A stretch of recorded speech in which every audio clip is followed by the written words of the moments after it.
there everyone, my name is Raneses and I am a life and health coach as well as an acupuncture student, and today we are going to be talking about the mind-body synergy techniques for emotional well-being and heart health. Okay, so how does the mind influence the body and vice versa?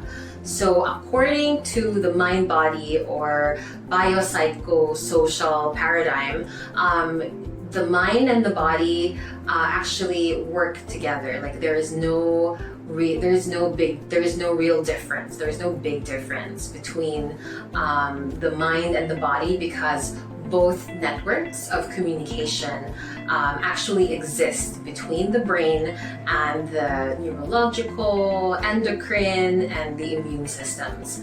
Our chemistry and our biology impact our mood as well as our emotions, as well as our thoughts and our beliefs. So with all of these factors combined, they play really a major role in influencing our stress and physical health. So if you've ever felt your stomach tighten up when you're feeling nervous or anxious, you've definitely experienced the mind-body connection. Next, can you provide examples of how emotional states can affect our heart health? So working as a life and health coach, I've named my practice Coaching Happiness for a good reason. That being, while a lot of us, especially a lot of us Filipinos, are known for having a smile on our face and always being happy and positive, it doesn't necessarily mean that that happiness is genuine. There are a lot of limiting beliefs that come into play because of how we grew up or because of our culture, that we are kind of taught to regard how we express ourselves and what emotions are okay to show and which ones we label as negative that we should probably not be sharing to the rest of the world. One good example is the limiting belief that we should always be happy. So growing up, you would be considered maybe ungrateful if you were to share, let's say, that you are sad or lonely or feeling frustrated or generally unhappy with your life. It's basically like, how dare you? You have a roof over your head, you eat 3 meals a day, you have clothes on your back, you are luckier than most, so you should not be expressing these feelings of unhappiness. And that's the limiting belief. Another example of a limiting belief is one that we have around men and the idea of masculinity. So we have songs written about how men, boys don't cry, for example, and they are called names and told to man up when they share emotions that people label as feminine. It's an insult to be told as a man that you are soft, because you are supposed to be this hard, stoic person. So the main emotion that men feel that they have permission to freely express is basically anger. That's kind of all that they're left with. So when they are feeling frustrated, it comes out as anger. When they are feeling guilty, it comes out as anger.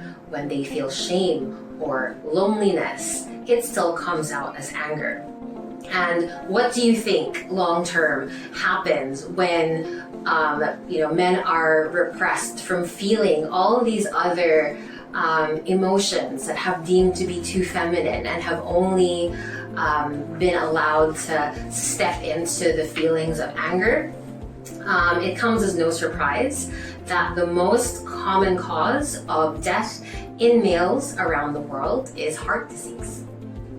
So discuss how emotional well-being and heart health are interrelated. So there is actually a lot of evidence suggesting that having a more positive, optimistic outlook, that being cheerful, having gratitude, having a purpose in life can actually be heart protective. there have been researchers in the UK that have looked at the psychological characteristics of around 8,000 people and found that those who actually scored high on optimism and a sense of well-being enjoyed a 30% lower risk of developing heart disease. There are also many studies that show that people who are prone to more negative emotions have a higher risk of heart disease. And that makes sense because your heart, your emotions, you're constantly stressed. Your body is chronically working overtime to try to manage all that stress and the cortisol that comes out. So negative emotions are actually associated with the release of stress hormones and a physical stress response, which results in a higher heart rate and blood pressure. So scientists who have done studies on this, on positive psychology, have hypothesized that people who have the glass half full approach or the glass is refillable approach are less likely to experience this stress response. So just by looking at the plethora of studies that are out there, it really does show that our emotional well-being, how optimistic we are, how negative we are, and our outlooks in life, and our heart health is definitely interrelated. What are mindfulness practices that can help reduce stress and promote emotional well-being? So in traditional Chinese medicine, emotions and physical health are intimately connected. This integrated mind-body approach and to health and healing, it operates in a dynamic loop where emotions impact the health of the body and vice versa. In Chinese medicine, we believe that specific organs are related to specific emotions.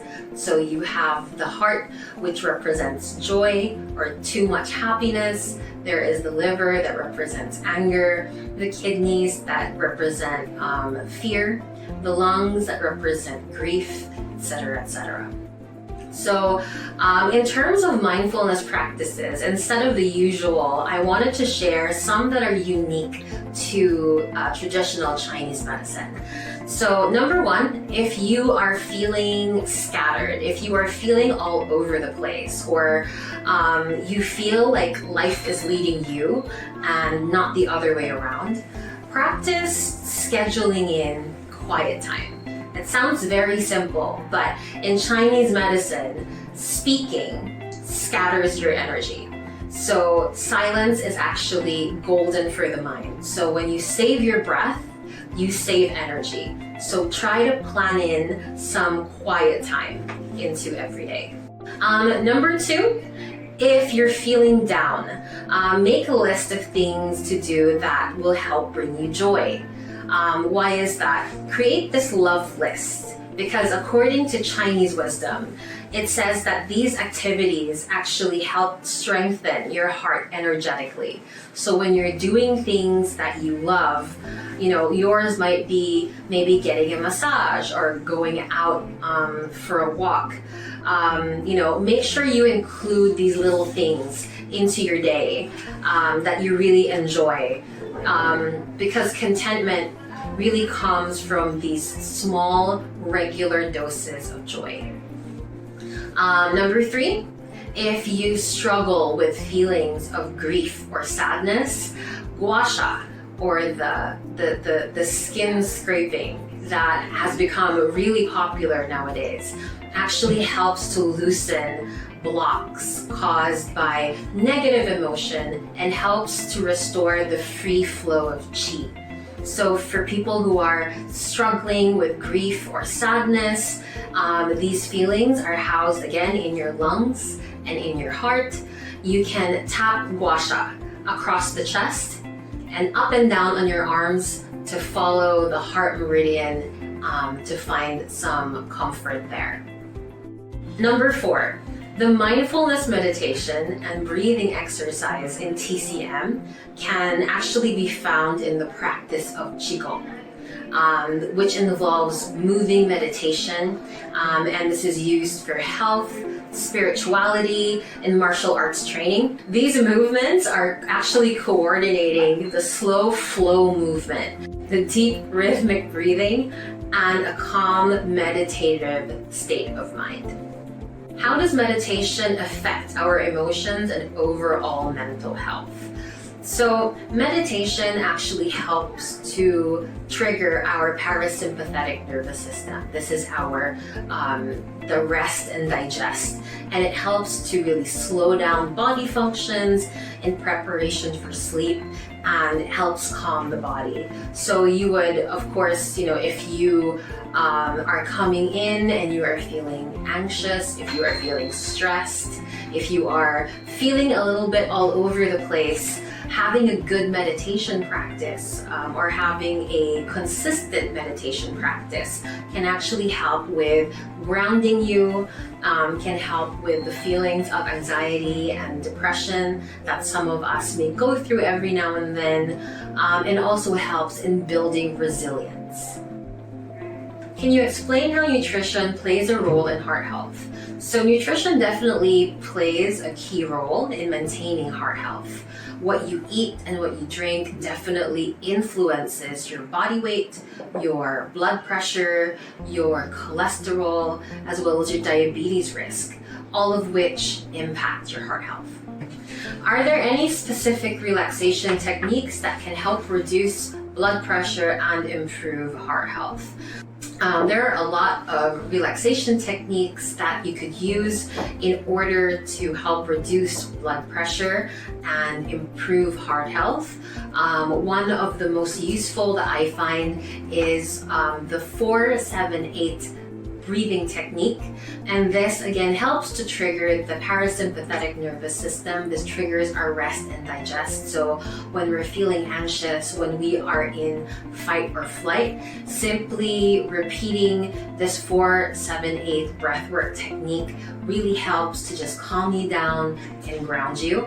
All that is inhaling for 4 counts, holding it for 7, and then exhaling slowly for 8 counts. And all you really do is just repeat that around 8 times or until you can feel your entire body relaxing. And that just helps to bring your blood pressure down as well. Another technique that I also like to use, if you have the space for it, if you are out in nature, is really to make time to walk around, especially if there are a lot of trees in your area. Being able to inhale the plethora of excess oxygen that is in the air that's provided by the trees helps to calm your nervous system again, and just gives you that space, helps with your mental load, and just gives you a good activity to kind of focus on while lowering your blood pressure. And my last is probably scheduling acupuncture treatments. So if you are in Metro Manila, you can come visit us at Centro Holistico. But coming in for acupuncture, regular acupuncture treatments can really help in lowering blood pressure. It really has been proven that depending on what you come in for, targeting specific meridians, depending on what symptoms you show up with, can really help in basically relaxing and just sending blood flow where it needs to go, helping with circulation, thus helping to lower blood pressure. So are there any specific mind-body practices that can help with managing chronic conditions like heart disease? So there are a lot of mind-body practices that we can do. A couple of the most simple is probably number 1, stay positive.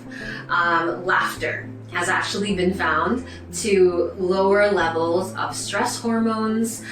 It helps to reduce inflammation in the arteries, and it also helps our good HDL cholesterol. So scheduling in time to watch that funny series or to, look for a movie that just makes you giggle actually helps.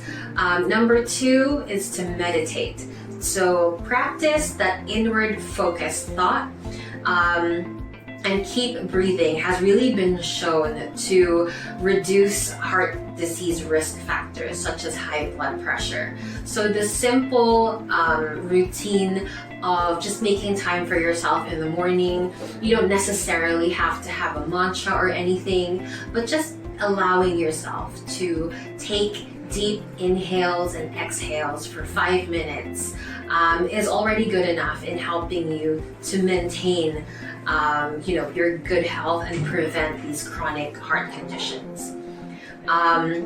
Number 3 is exercise. So even if you're physically fit already, just being able to do something like take a walk or play tennis, your body actually releases mood-boosting chemicals called endorphins. So this actually helps in not just putting you in a good mood, but it also really helps with keeping your heart health as healthy as possible. Number 4, unplug. So in this day and age, we are bombarded with information with our laptops, with our mobile phones, even with our watches. And it's impossible to escape the stress that follows you everywhere. So cut the cord. Avoid emails and the TV news in the morning. Take time each day, even if it's just for 10 to 15 minutes, to just put your phone down and pick up a book. Number 5, find ways to de-stress. So simple things like enjoying a warm bath, listening to music, or spending time on your favorite hobby can actually give you that much needed break from the stressors in your life. Can you provide tips on how to incorporate mind-body practices into our daily lives? So yes, mind-body practices have the greatest impact when practiced routinely. So in order to retrain our brain. So we can really increase our capacity to deal with stressful events and enhance our overall well-being with some very simple habits that we want to build. So number 1 is really creating the habit. Try and figure out what habits it is that you want to incorporate into your life. The only time that it stops being a habit is when you stop doing it. So try to figure out what is the easiest to schedule in. So for example, for me, I've incorporated meditation in the morning.